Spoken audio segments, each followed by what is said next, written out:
After e4, c5, c3, the Alapin is on the board, so black goes on with knight f6, immediately attacking the pawn. So we did a video already about this. There's going to be plenty more videos coming soon. The main move here, obviously, we're attacking the pawn. I mean, there's the possibility that white will play d3. We're going to explore it in the next videos. It's a stupid move. I mean, it just blocks the bishop, makes it passive. So after e5, which is the main move, black plays knight d5. After d4, take. As mentioned in the previous video, the move now is d6. Obviously, we're going to challenge white's strong center because he has two pawns. So it's one of the moves that has to be played. Now, typically, you might want to play moves like g6 and bishop g7 here to put more attack over the dark squares, and knight to c6 to put even more attack on the d4 and e5 squares. And then as soon as you get to trade everything, white just doesn't have a center anymore. So a move we haven't seen at all last time was bishop to c4 now. So black now plays the matic knight b6, attacking the bishop. Okay, so now there's three options: bishop d3, bishop b3, and bishop b5 check. Let's start from the most popular, bishop b3. Staying on a very good diagonal, attacking f7. Well, black now takes the pawn, and after pawn takes back, we swap queens. And in order to keep the castling possibilities for white will have to take with the bishop. Okay, well, there's actually a possibility that white will take with the king, because it's not going to be as important castling since the queens are off the board. So okay, let's start with king takes, and then we're going to look at bishop takes. So after king takes, black continues with knight c6. So here, as you notice, the knight is attacking the pawn. So we're going to look at move knight f3. So knight f3, for example, bishop to g4. Now we're still threatening to take the pawn. So now white has to defend it. And let's look at bishop f4 and also king e2. So let's see, bishop f4. Black is just better after rook d8 check, and now the king has to move. Either way, let's say king e1, but either way, the plan here is simple. Take the knight, pawn takes back, and now g6. The idea, of course, is to go and put a double attack over e5. So the best option here, the most aggressive at least, for white will be to play e6. But that doesn't do anything. Of course, you have to take the pawn, and after bishop takes back, you play bishop g7, threatening to trap the rook. So after knight to c3 and knight to d4, black's attacking the bishop in e6, the pawn in f3, plus knight c2 with the fork. This is just a random scenario that appeared, but it could be that white would have played the different moves, but black still has advantages and tactics. Available position is like -2 or something like that. White still also has this double-edged pawn, so for example, in this position, even if white hadn't played that e6 pawn move, he was still going to play bishop g7, put pressure on the pawn in e5. You can then play knight to d7. You're going to win the pawn anyway. And even if white wants to get defensive, because I know what you're thinking now, you're thinking bishop g3 and then f4. Well, okay, bishop g3, then h5, threatening to play h4, obviously. And then the bishop will be forced back to f4, and then we can make our attack of three pieces, the three minor pieces of the pawn in e5. After, if you really believe that white player will really try to save the pawn in e5, then after h4, okay, knight to d7, double attack on the pawn. And after f4, knight to c5. And now there's a lot of stuff going on, because here you're threatening a check that wins this pawn, and also simply to play, like, for example, bishop h6, knight to e6 with double attack over the square f4, or you can take the bishop first in d3 and then knight d4 and knight e6 with an attack on f4. None of these pawns can move. So here, whatever white does is kind of in trouble. After knight c5, what happens after the normal bishop to c2? Okay, then this is how you go on. Bishop h6. You'll be able to relate to these scenarios when you play against the Alapin, when you've watched this video enough times. Here you're threatening knight e6, knight f4, for example. A move like... And there's already nothing that white can do to ever defend the pawn in f4. So that is why, I mean, position here, engine evaluates as if black was up almost a piece. Let's look at the last thing here. After f5, looks like a good move, and also puts double attack over g6. But now you're winning the game straight away with bishop to c1. You're threatening to take the pawn in b2 and trap the rook. Knight c3 cannot happen because this is a fork. Knight a3 is the best move according to the engine, but it doesn't make much difference because this is still coming with a fork. So let's just go to the next line. So let's make a recap. e4, c5, c3, knight f6, e5. We move the knight to d5, and after d4, take. In the next video, we're going to go through queen takes d4.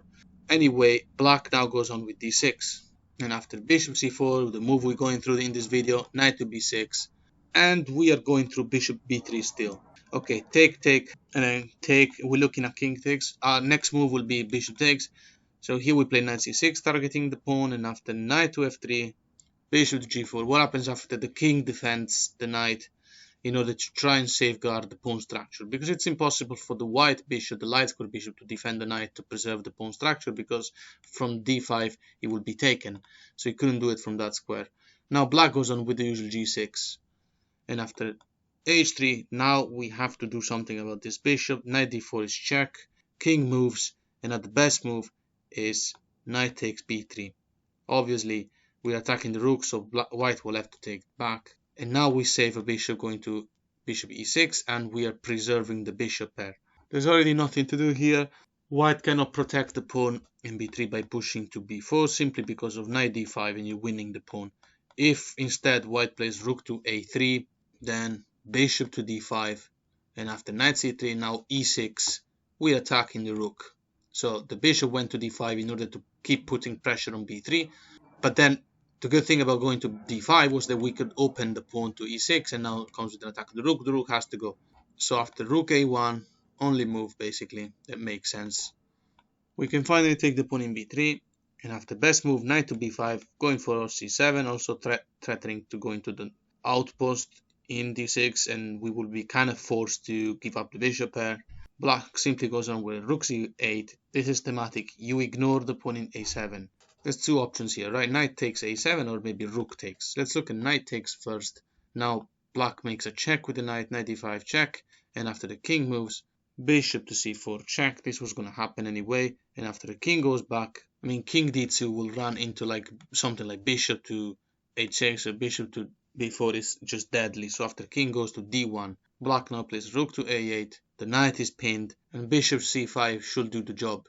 Bishop e3 is never possible because you can just take it, and after the swap you'll be able to win the knight. So in this position, instead of knight a7, what happens after rook a7? Okay, again, same move, knight d5 check.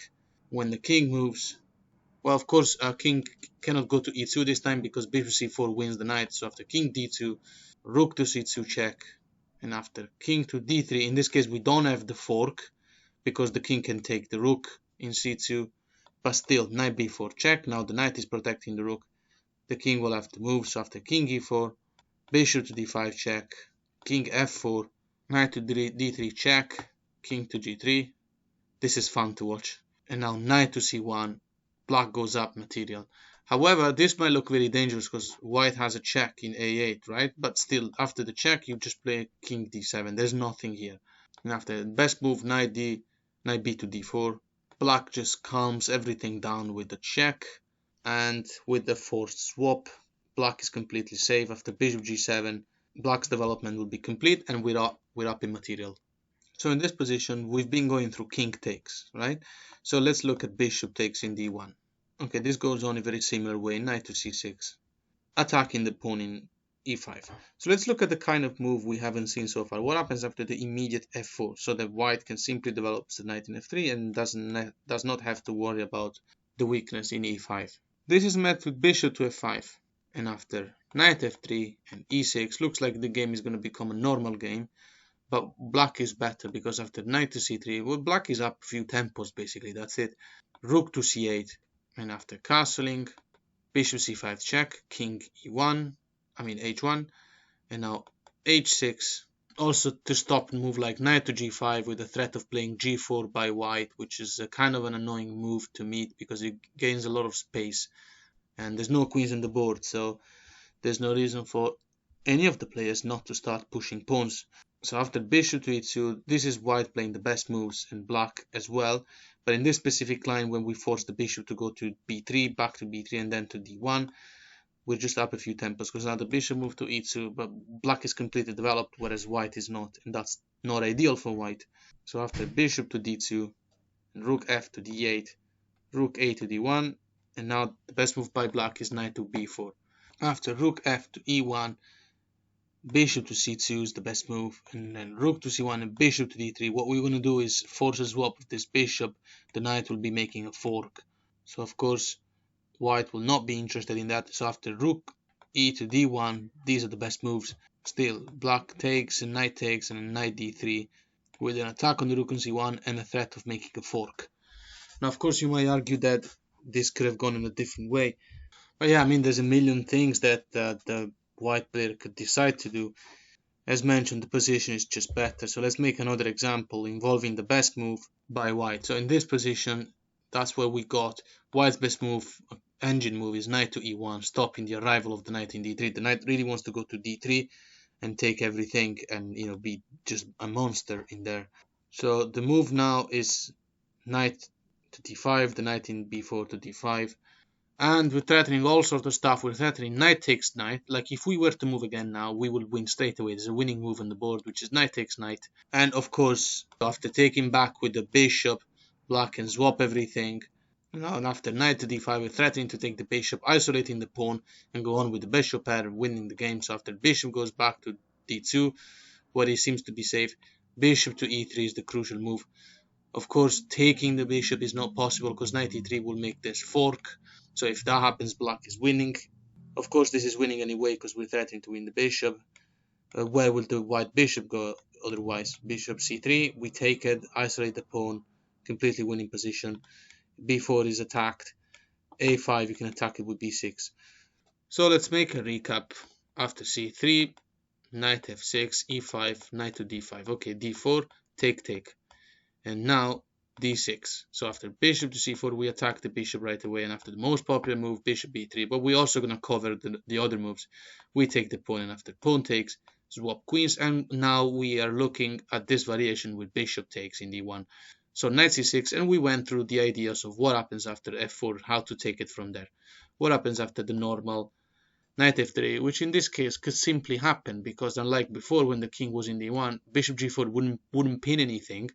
I mean, you're pinning the knight to what? To the bishop, right? So that's pointless. So as mentioned, the move is bishop to f5. After castle, black plays the cheeky bishop to d3, attacking the rook. Of course, this cannot be defended. White will have to move the rook. So after rook e1 and e6, two moves we're going to look at. Knight c3, obviously, and bishop to e2 to get rid of the bishop. Let's start with bishop to e2. What happens now? What's wrong here? Okay, take the bishop, and after rook takes, bishop to e7. This is a pretty dull variation of this Alapin, but that's what it is. I mean, the Alapin is boring, and to be honest, the thing about the Alapin, what you need to remember is that white just loses the advantage of being white if he chooses to play the Alapin. The game just becomes dull, which is good for black. So let's go on with a few moves. Best moves would be bishop to e3.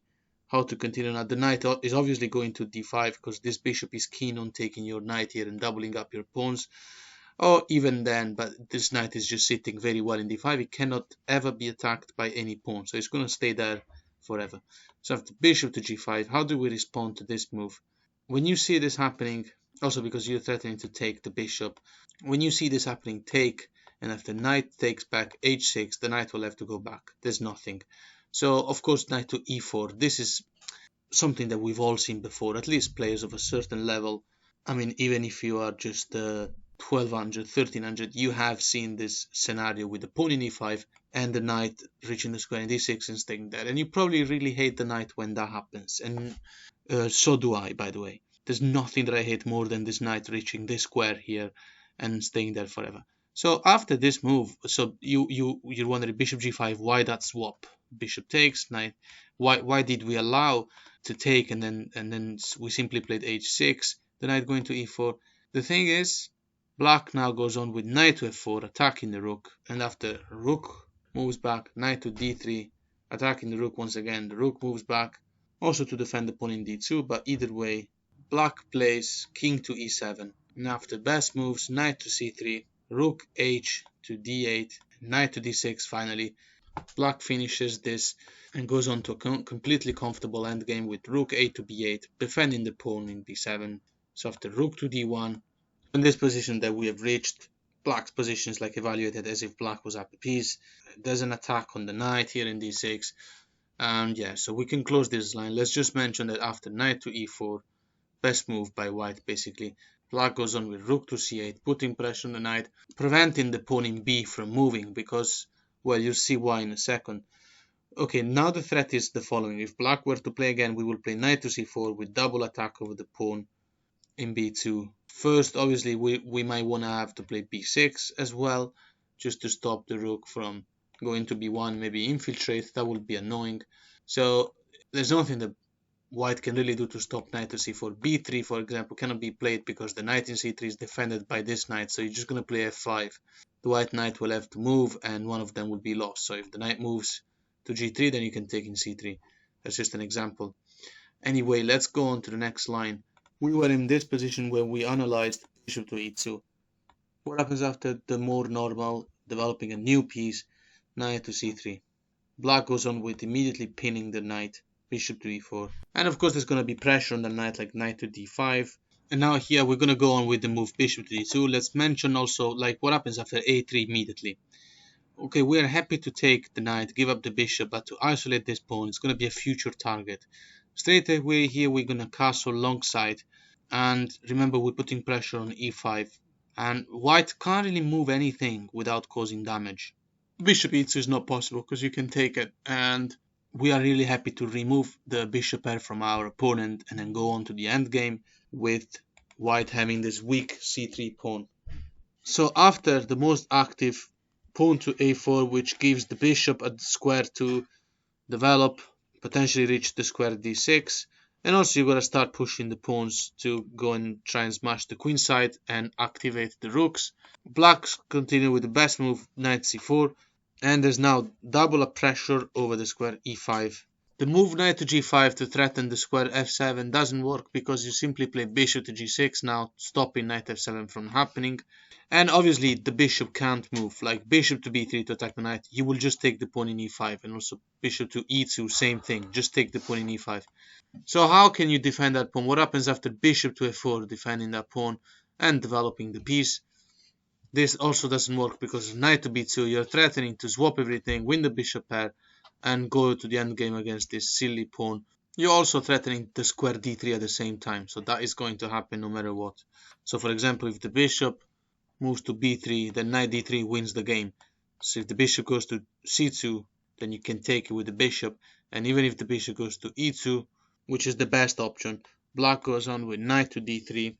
And obviously we're making a fork here, so bishop will have to take, and now we take back the rook. This was the most solid that white could possibly play, yet black he's playing with a good advantage for the endgame. Here we went through a3 before. What happens after bishop to d2? Keep the integrity of the pawn structure. Maybe a3 can happen now, as next move, and white doesn't want to isolate the c3 pawn, which becomes a weakness later on. So now black continues with knight to c4, attacking the bishop and also the pawn in b2. After a3, best move by black. Obviously, you can't take the knight because then white takes back in c3 and defends the pawn in b2. You just go back to e7.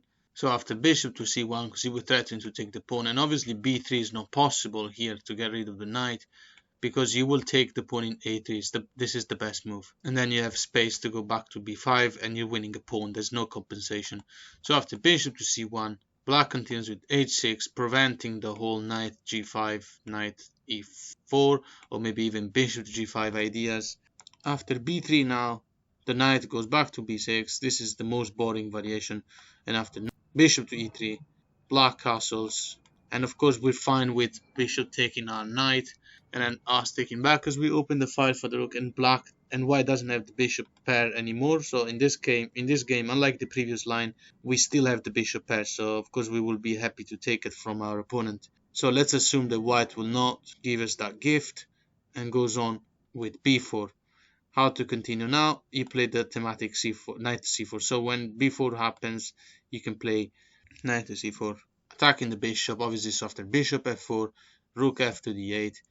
The idea obviously is to play the thematic type of moves you play, like when white plays the London system, you play the g4, g5, g4. So let's make an example here. If white plays bishop to e2, you just ignore it. Of course, you play g5, attacking the bishop, bishop g3, g4. The knight has to move. After knight to h4, black takes the pawn in a3, and obviously rook taking back means that you can play bishop b4. So this is the best move by white. So bishop to b4, and after rook to b3, it looks like the white player is still defending the knight, but now black plays bishop takes, and we're up material. Of course, the rook cannot take back, because then you still go up material with bishop takes e3. If rook takes back, you got a back rank make. If white takes the bishop first, with the idea of taking the other bishop afterwards, with only by giving away only a rook, then we just take the rook takes e2. Of course, we don't have checkmate in the back rank because of the knight, but black now goes on with a5, and these two pawns, two passed pawns, should be winning the game for black.